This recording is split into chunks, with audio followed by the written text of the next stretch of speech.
தவறுதலாக கொண்டாட்டப்பட்ட ஒரு படம்னா அது சூரியவம்சம் தான்.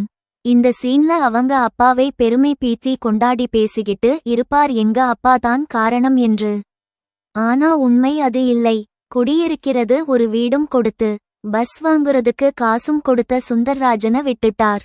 அதே மாதிரி வாழ்க்கையில சக்சஸ் ஆனதுக்கு அப்புறம்தான் எல்லாமே, அதுவரைக்கும் எதுவும் இல்லைன்னு 2 பேரும் சத்தியம் பண்ணிட்டு ஒரு பள்ளி சத்தம் போட்டதுக்கு சத்தியத்தை தூக்கி போட்டு சலக்கு சலக்கு சரிக சேலன்னு ஆட்டம் போட்டுட்டாங்க.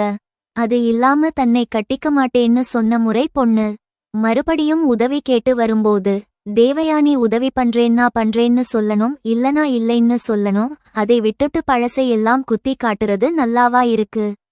அதே மாதிரி இவர் மட்டும் கல்யாணம் காட்சி குழந்தை குட்டி செட்டில் ஆனாரு, கூடவே சுத்திட்டு இருந்த மணிவண்ணனுக்கு எதுமே பண்ணல.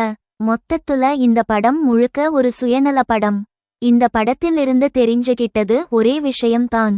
கலெக்டருக்கு படிச்சிட்டு இருக்கிற ஒரு பெண்ணும் பஸ் வாங்க காசு கொடுக்க ஒரு மாமாவும் இருந்தா யார் வேணா வாழ்க்கையில பெரிய ஆளா வரலாம்.